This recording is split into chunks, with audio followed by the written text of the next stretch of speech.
ভাবুন তো, একদিন সকালে উঠে আপনি শুনলেন পৃথিবীর সবচেয়ে শক্তিশালী দেশের প্রেসিডেন্ট আপনার দেশের মানচিত্রটাই বদলে দিতে চাইছেন।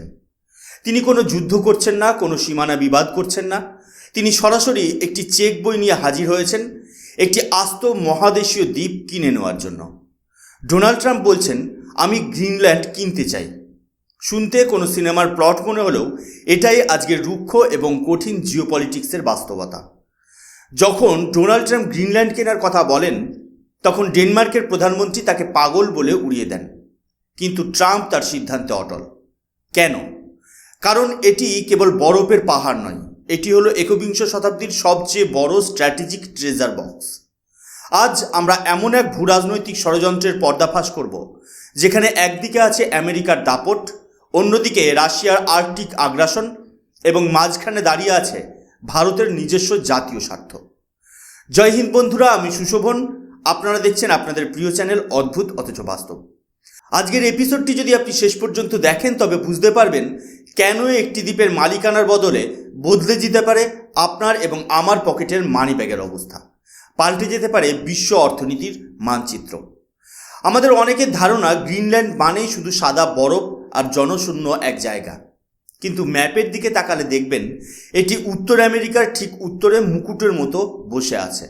যদিও ঐতিহাসিকভাবে এবং আইনানুগভাবে গ্রিনল্যান্ড ডেনমার্কের অংশ, কিন্তু ভৌগোলিকভাবে এটি আমেরিকার অনেক বেশি কাছে। ওয়াশিংটন ডিসি থেকে গ্রিনল্যান্ডের দূরত্ব যেখানে মাত্র 3200 কিলোমিটার, সেখানে ডেনমার্কের রাজধানী কোপেনহেগেন থেকে দূরত্ব প্রায় 3500 কিলোমিটার। ট্রাম্পের যুক্তি খুব পরিষ্কার, যে সম্পদ আমার বাড়ির পেছনের বাগানে আছে তার চাবি 7 সমুদ্র 13 নদী পারের ডেনমার্কের কাছে কেন থাকবে? কিন্তু এই আকাঙ্ক্ষা কি শুধু ট্রাম্পের? একদমই নয়। এটি একটি 150 বছরের পুরনো আমেরিকান জিওপলিটিক্যাল ডিজায়ার। 1867 সালে যখন আমেরিকা রাশিয়ার কাছ থেকে আলাস্কা কিনেছিল, তখন থেকেই তারা বুঝতে পেরেছিল যে উত্তর মেরুর নিয়ন্ত্রণ যার হাতে থাকবে, আগামীর পৃথিবী তাকেই কুর্নিশ করবে। কল্পনা করুন একটা বড় অ্যাপার্টমেন্ট কমপ্লেক্সের কথা। সেখানে গ্রিনল্যান্ড হলো সেই কমন রুফ বা ছাদ যেখান থেকে পুরো কমপ্লেক্সের নজরদারি করা সম্ভব। আমেরিকা দেখছে যে আর্কটিক অঞ্চলে রাশিয়ার দাপট বাড়ছে। এমতাবস্থায় আমেরিকা যদি গ্রিনল্যান্ডের পুরো মালিকানা না পায়, তবে তাদের ন্যাশনাল সিকিউরিটি বড় ধরনের হুমকির মুখে পড়বে।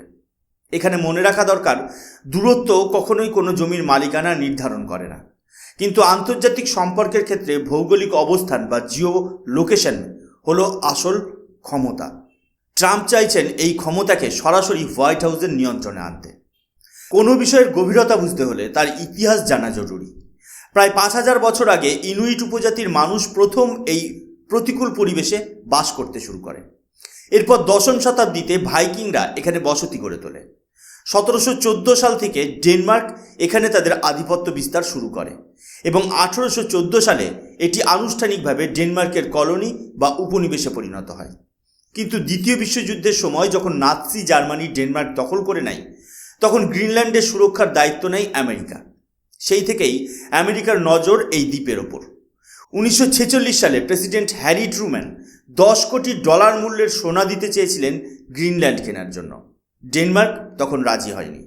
2026 সালে এসে গ্রিনল্যান্ড আজ ডেনমার্কের একটি স্বায়ত্তশাসিত অঞ্চল। তাদের নিজস্ব সংসদ আছে, তাদের নিজেদের অভ্যন্তরীণ বিষয় নিজেরা সামলায়, কিন্তু প্রতিরক্ষা, পররাষ্ট্রনীতি এবং বার্ষিক ফান্ডিং সবই আসে ডেনমার্ক থেকে। এটি অনেকটা এমন যে আপনার নিজের ঘর সাজানোর অধিকার আছে, কিন্তু বাড়ির মেন গেটের তালাটা আজও পাশের বাড়ির এক জমিদারের হাতে। ট্রাম্প ঠিক এই জায়গাটাতেই আঘাত করছেন। তিনি বলেছেন, ডেনমার্কের ওপর গ্রিনল্যান্ড একটি অর্থনৈতিক বোঝা, আর আমেরিকার কাছে এটি একটি স্ট্র্যাটেজিক অ্যাসেট। ডেনমার্ক প্রতি বছর গ্রিনল্যান্ডকে সচল রাখতে প্রায় $700 মিলিয়ন ভর্তুকি দেয়।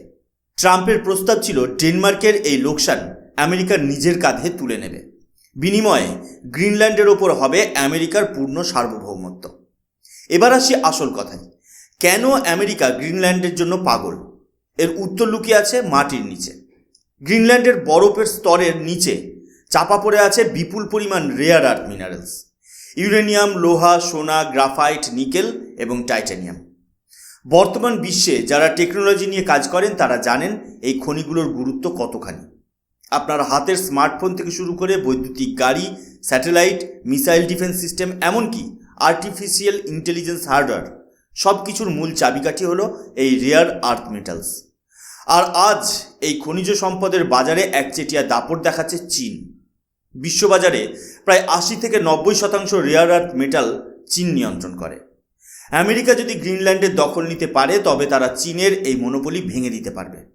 আজ গ্লোবাল ওয়ার্মিংয়ের কারণে যখন উত্তর মেরুর বরফ গলছে, তখন সেই সম্পদগুলো উত্তোলন করা হয়ে ওঠে সহজ। যা আগে ছিল অগম্য, আজ তা হয়ে উঠেছে কমার্শিয়ালি ভেয়াবেল।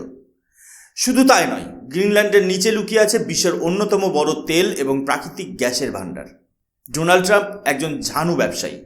তিনি জানেন যে আগামী দিনে পৃথিবী চলবে ক্লিন এনার্জি এবং হাইটেক ডিফেন্সের উপর, আর এই যুদ্ধের রসদ গ্রিনল্যান্ডে মজুত আছে।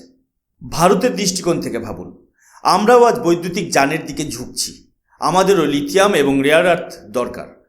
যদি আমেরিকা এগুলো নিয়ন্ত্রণ করে তবে ভারতের মতো ক্রমবর্ধমান অর্থনীতির দেশগুলোর ওপর তারা ভবিষ্যতে বড় ধরনের চাপ সৃষ্টি করতে পারবে। হোয়াইট হাউস বারবার বলে যে গ্রিনল্যান্ড তাদের জন্য ন্যাশনাল সিকিউরিটির বিষয়, কিন্তু আমি এটাকে একটু অন্যভাবে দেখি। ডোনাল্ড ট্রাম্পের রাজনৈতিক দর্শন কখনোই শুধু তাত্ত্বিক নিরাপত্তার উপর দাঁড়িয়ে ছিল না, এটি সবসময় ছিল ডিল ড্রিভেন।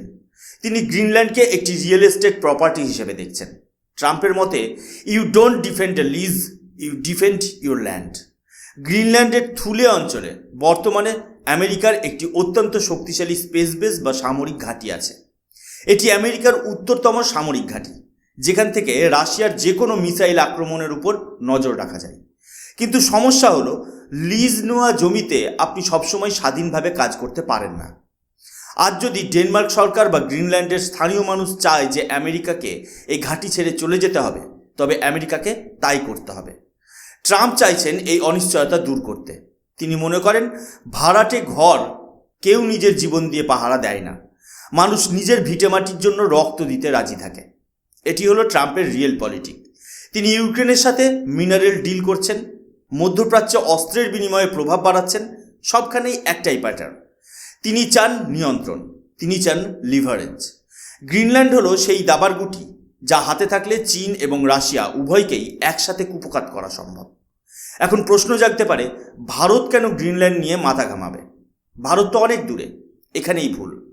আর্কটিক অঞ্চলের হিমবাহ গলা মানে সমুদ্রপৃষ্ঠের উচ্চতা বৃদ্ধি পাওয়া, যা সরাসরি ভারতের উপকূলবর্তী শহরগুলোর উপর প্রভাব ফেলবে। এছাড়া আর্কটিক অঞ্চলে যে ট্রেড রুট তৈরি হচ্ছে তাকে বলা হচ্ছে দ্য নর্দার্ন সিল্ক রুট। এই রুট ব্যবহার করে চীন ইউরোপে পণ্য পাঠাতে চাইছে অনেক কম সময়ে। যদি চীন এখানে শক্তিশালী হয় তবে ভারত মহাসাগরে আমাদের উপর চাপ আরও বাড়বে। ভারত ইতিমধ্যেই আর্কটিক কাউন্সিলে একজন পর্যবেক্ষক দেশ। আমাদের হিমাদ্রি নামে একটি রিসার্চ সেন্টার সেখানে আছে। ট্রাম্প যখন গ্রিনল্যান্ড দখলের কথা বলেন তখন বিশ্বজুড়ে একটা অস্থিরতা তৈরি হয়। যদি আমেরিকা গ্রিনল্যান্ড দখল করে নেয় তবে আর্কটিক অঞ্চলের ভারসাম্য পুরোপুরি নষ্ট হবে। রাশিয়া ইতিমধ্যেই তাদের উত্তর উপকূলে কয়েক ডজন সামরিক ঘাঁটি পুনরায় চালু করেছে। তারা পারমাণবিক শক্তিসম্পন্ন আইস ব্রেকার জাহাজ নামিয়েছে। চীন নিজেকে নিয়ার আর্কটিক পাওয়ার দাবি করে সেখানে বিনিয়োগ বাড়াচ্ছে। ভারতকেও এই খেলায় পিছিয়ে থাকলে চলবে না। আমাদের দরকার স্ট্র্যাটেজিক অটোনমি। আমাদের নিজস্ব জাতীয় স্বার্থে দেখতে হবে যে কোনো একটি শক্তি যেন এই আর্কটিকের খনিজ সম্পদের ওপর একচেটিয়া অধিকার না পায়। ট্রাম্পের এই জেদ ইউরোপকে একটি বড় সংকটের মুখে ঠেলে দিচ্ছে। ডেনমার্ক হলো ন্যাটোর সদস্য, আর আমেরিকা হলো ন্যাটোর সবচেয়ে বড় শক্তি। এখন ভাবুন, যদি আমেরিকা গ্রিনল্যান্ডের ওপর বল প্রয়োগ করে বা অর্থনৈতিকভাবে ডেনমার্ককে ব্ল্যাকমেল করে, তবে ন্যাটোর অভ্যন্তরীণ ঐক্য ভেঙে পড়বে। ইউরোপ আজ আমেরিকার সামরিক ছত্রছায়ার নিচে নিশ্চিন্তে ঘুমাচ্ছে। তারা তাদের জিডিপির মাত্র 2% প্রতিরক্ষায় ব্যয় করতে চায় না। ট্রাম্প বলছেন, আমি যদি তোমাদের পাহারা দিই তবে তোমাদের বাড়ির ছাদটা আমার নামে লিখে দাও। যদি আমেরিকা ইউরোপ থেকে মুখ ফিরিয়ে নেয় তবে ইউরোপীয় দেশগুলো রাশিয়ার সামনে অসহায় হয়ে পড়বে। গত কয়েক বছরে আমেরিকা গ্রিনল্যান্ডে তাদের সামরিক জনবল কমিয়ে দিয়েছে, কিন্তু তারা চাইছে মালিকানা। কেন? কারণ তারা চায় ইউরোপীয় দেশগুলো যেন আমেরিকার উপর পুরোপুরি নির্ভরশীল হয়ে থাকে। বিশেষজ্ঞরা বলছেন, যদি আমেরিকা ইউরোপ থেকে তার হাত গুটিয়ে নেয় তবে তা হবে একটি নিউক্লিয়ার শকের মতো বিধ্বংসী। পুতিন ইতিমধ্যেই ইউক্রেনে তার শক্তি দেখাচ্ছেন। ক্রাইমিয়া ছিল ট্রেলার, ইউক্রেন হলো সিনেমা। পরবর্তী টার্গেট কে হবে তা কেউ জানে না। এই পরিস্থিতিতে ইউরোপের সামনে তিনটে রাস্তা খোলা। এক, ট্রাম্পের শর্ত মেনে নেওয়া। দুই, নিজের জিডিপির 5-7% প্রতিরক্ষায় ব্যয় করে বিশাল সামরিকীকরণ করা। এবং তিন, রাশিয়ার সাথে কোনো এক আপোষ করা। তিনটে পথই অত্যন্ত বিপজ্জনক। সবশেষে যদি আমার ব্যক্তিগত বিশ্লেষণ দিই, তবে বলতে হবে ডোনাল্ড ট্রাম্প গ্রিনল্যান্ড চাইছেন কারণ তিনি জানেন আগামী 100 বছরের শক্তি সংরক্ষিত আছে উত্তর মেরুতে। এটি কেবল একটি দ্বীপ নয়, এটি হলো দাবার বোর্ডের মাঝখানের ঘর। চীন খনিজ সম্পদে এগিয়ে, রাশিয়া রুটে এগিয়ে, ইউরোপ অন্যের ওপর নির্ভরশীল, আর আমেরিকা চাইছে সর্বময় কর্তৃত্ব। ভারতকে এখান থেকে একটা বড় শিক্ষা নিতে হবে। সার্বভৌমত্ব কোনো কাগজে লেখা গ্যারান্টি নয়। আপনার যদি অর্থনৈতিক এবং সামরিক শক্তি না থাকে, তবে আপনার মানচিত্র বদলে দিতে বড় শক্তিগুলো দুবার ভাববে না।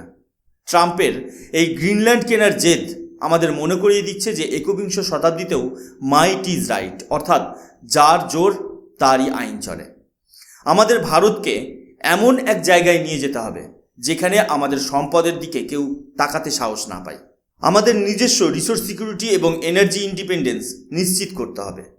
আজকের এই বিশ্লেষণ যদি আপনাকে ভাবতে বাধ্য করে, যদি আপনি বুঝতে পারেন যে আজকের কাগজের শিরোনামের আড়ালে কি গভীর চাল চলছে, তবেই আমার এই পরিশ্রম সার্থক। মনে রাখবেন, আজকের এই পৃথিবীতে লড়াই শুধু জমি নিয়ে নয়, লড়াই হলো সেই জমির নিচের সম্পদের অধিকার নিয়ে। দাবার চাল দেওয়ার আগে বোর্ডটা বুঝে নেওয়া খুব জরুরি। আমি সুশোভন, আপনারা দেখছেন অদ্ভুত অথচ বাস্তব। সত্য জানুন, সচেতন থাকুন এবং নিজের দেশের প্রতি গর্বিত হন। জয় হিন্দ, বন্দে মাতরম, ভারত মাতা কি জয়।